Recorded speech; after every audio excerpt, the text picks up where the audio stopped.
What about this one? I'm sure you've been in the meeting where you've got one person and they're just dominating. How do you make sure that one person doesn't dominate? What do you do to address that specifically?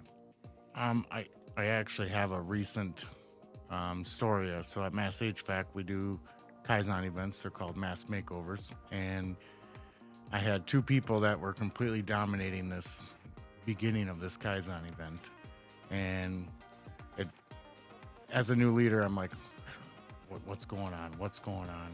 They're button heads, and they're so one of my bosses, he said, next time you do this, have a parking lot. Mm, So when somebody is fired up about one thing and somebody's fired up about the other thing, throw one thing into the parking lot, focus on the one, then get the team to collaborate together. that's good. Yeah. That's really good. Jim, any other techniques you've seen over the Well, years? and that goes back to what I said earlier. I might have answered this question with the other question. So, but when you get somebody dominating like that, you've got to stop it because then it just takes all the air out of the room and it does prevent the collaboration and brainstorming. So, a lot of times I say their name, or if I'm up walking around, one of the most effective tricks we use when we're instructing is just walk next to the person and it kind of quiets them down right away.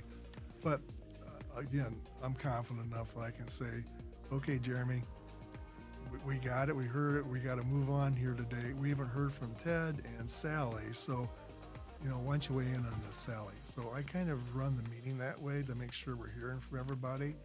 And then later, I might even, depend upon how egregious it is, I might have to get Jeremy off the side and say, hey, can you just branch it down a little bit so we can give some other people that aren't as assertive as you some room to speak?